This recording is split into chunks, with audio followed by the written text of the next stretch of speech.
फिर उसके बाद 5 के बाद क्या आएगा? 6 से ही कटेगा 25, सही कटेगा ना। तो 6 25 का गुणनफल होगा, नहीं होगा। इसके बाद डायरेक्ट आ जाएगा 25।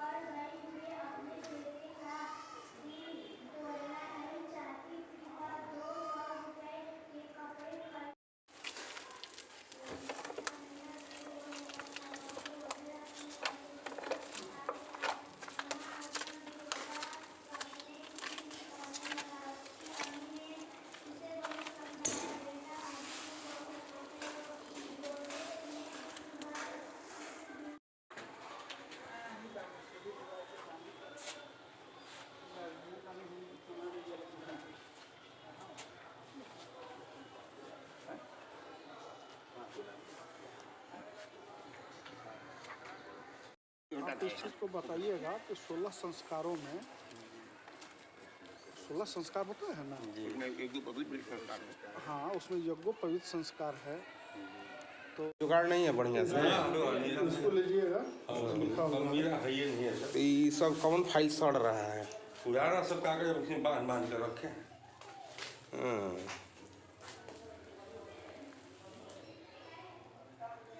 स्कूल क्या नाम है? सरस्वती संस्कृत उच्च विद्यालय भगवा का।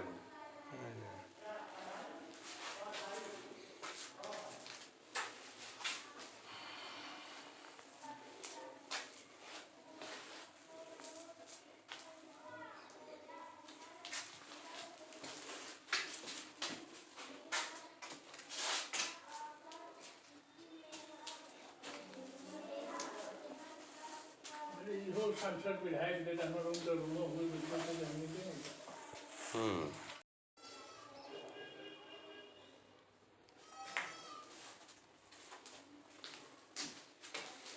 विद्यालय की बात है। इस विद्यालय की स्थापना सन 1911 में बसंत पंचमी के लिए उस जमाने के शिक्षाविदों ने आपस में बैठक करके निर्णय लिया और किया, और तब से लेकर के अब तक यह विद्यालय अनवरत संस्कृत शिक्षार्थियों को शिक्षा दे रहा है। लेकिन कालांतर में बहुत सारे परिवर्तन हुए, सरकार के स्तर पर भी और व्यवहार में भी। हमने यह देखा कि पहले तो शिक्षा संस्कृत की थी, शिक्षा जगत में संस्कृत की एक पहचान थी, और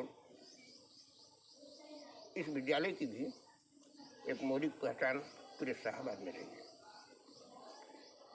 यहाँ पर स्थापना काल से लेकर सुदीर्घ काल तक 1946 पंडित माधवदास शास्त्री यहाँ के प्रधान अध्यापक थे। उसके बाद पंडित पारसनाथ द्विवेदी हुए। उसके बाद 65 से लेकर के पंडित गणेश उपाध्याय हुए। उसके बाद हरिशंकर पांडे और आज वर्तमान प्रधानाचार्य।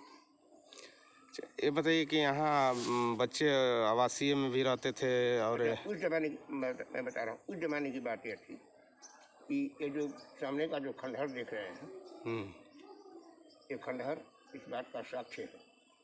यहाँ पर निश्चित रूप से इमारत बुलंद रही होगी। यहाँ बहुत विद्यार्थी थे और बगल यहाँ पर व्याकरण, साहित्य और संस्कृत वाङ्मय के अन्य विषयों की भी शिक्षा दी जाती थी। संस्कृत वाङ्मय में व्याकरण के 2 विभाग, प्राचीन व्याकरण और नव्य व्याकरण। साहित्य के ही 2 विभाग है, अलंकार प्रधान शाखा और काव्य प्रधान शाखा। यानी 4 विषयों का तो सम्यक रूप से यहाँ शिक्षा दी जाती थी आचार्य तक, और एक नहीं हजारों विद्यार्थी यहाँ से पैदा हुए। तो ये बगल में यज्ञशाला है, इसका क्या महत्व था? हमने बताया ना कि जहाँ वेद वेदांग की शिक्षा दी जाएगी तो वेद की यज्ञ जो है नाभि है। वेद की यज्ञ नाभि है। यज्ञशाला होना स्वाभाविक है, वो स्वाभाविकता से परे नहीं है। कहाँ से कहाँ क्लास चल रहा था? यहाँ प्रथमा से लेकर के आचार्य तक की दीक्षा दिया। मैंने पहला से लेके एमए नहीं, तक, 7वां से लेकर 7वां से एमए तक एमए तक पढ़ाई। स्नातकोत्तर। तो कब फिर ये मैट्रिक में कन्वर्ट हो गया? उसके बाद पहले तो बिहार बंगाल एंड उड़ीसा संस्कृत एसोसिएशन था, उसके बाद फिर बिहार यूनिवर्सिटी था, उसके बाद फिर बिहार में 2 ही यूनिवर्सिटियाँ थी, एक बिहार विश्वविद्यालय, एक पटना यूनिवर्सिटी। उसके बाद 1960 में जब कामेश्वर सिंह दरभंगा संस्कृत विश्वविद्यालय बना, तो जितने भी विद्यालय थे एक तत्व चल रहे थे टोल के रूप में, जहाँ पर गुरुकुल प्रक्रिया से पढ़ाई हुआ करती थी, तो वो सब के सब उससे संबंधित हो गए और उनसे उनको डिग्रियाँ हासिल होने लगे। फिर बाद में 1980-81 में डॉक्टर जगन्नाथ मिश्र के ज़माने में जिस तरह से कि बिहार स्कूल एग्जामिनेशन बोर्ड है, ठीक उसी तरह से बिहार संस्कृत शिक्षा बोर्ड बनाया गया। और शिक्षा बोर्ड बनाया गया तो उसमें सब इंटर, बैचलर और पीजी की पढ़ाई ख़त्म करके सबको यूनिवर्सिटी के अंडर में कर दिया गया और यहाँ पर मैट्रिक तक की पढ़ाई कर दी गई, केवल मध्यमा तक की पढ़ाई होती है। और बाकी जो डिग्री कॉलेज जगह जगह से जो समृद्ध रहे वो चलते रहे। फिर पीजी की पढ़ाई, आचार्य की पढ़ाई यूनिवर्सिटियों तक ही सीमित रह गई। उसमें शिक्षा में बहुत विचित्र बदलाव हुआ। वो कौन सा मतलब ऐसा माहौल आ गया कि पहले जो बच्चे संस्कृत विद्यालय में पढ़ाई करते थे आज वीरान पड़ा हुआ है, बच्चे स्कूल में आना नहीं चाहते हैं? कैसा माने युग कैसा आ गया है? इसके पीछे पिछले 35 वर्ष का कारण, 35 वर्ष एक लंबा अंतराल होता है। लालू और नीतीश, ये बड़े भाई और छोटे भाई, ये मिल करके संस्कृत एजुकेशन को नमक मिर्च लगाकर चाट गए। अच्छा, यही नहीं,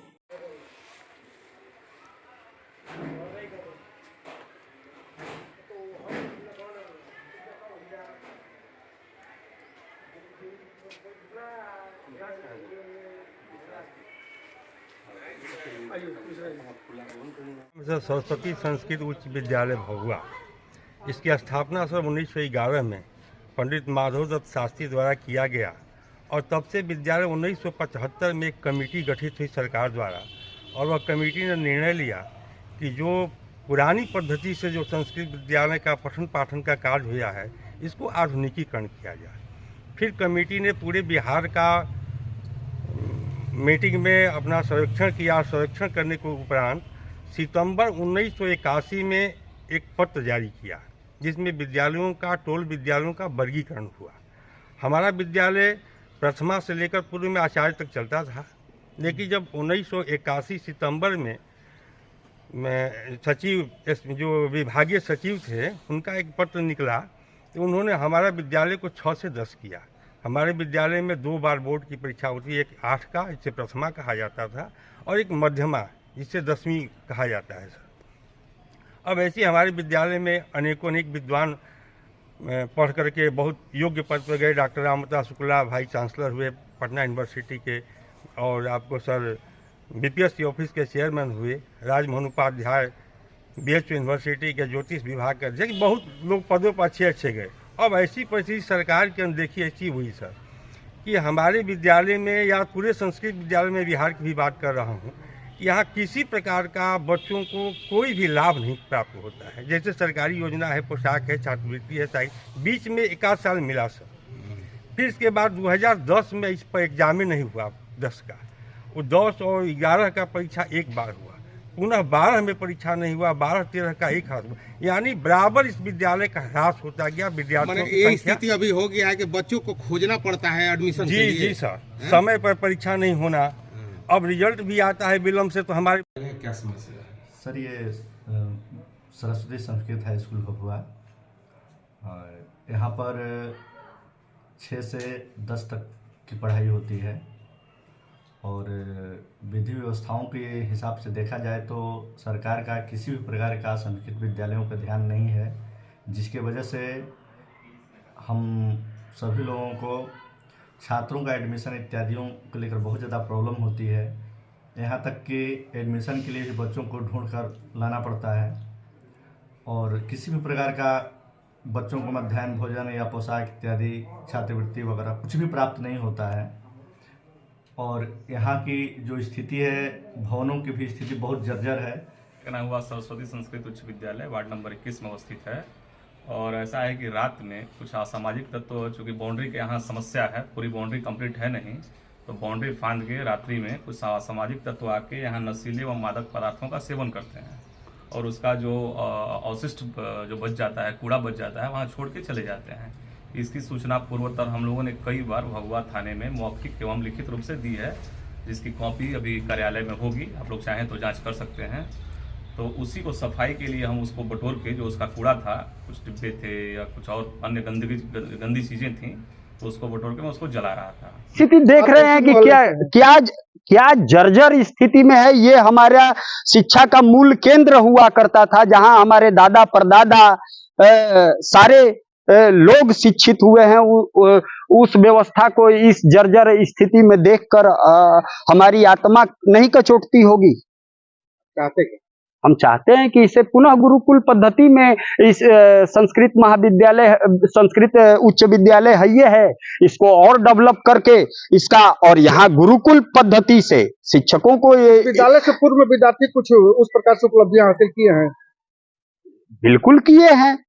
यहाँ से बहुत सारे विद्यार्थी जो हैं वो शिक्षित हुए हैं, जिनमें से मैं भी एक हूँ।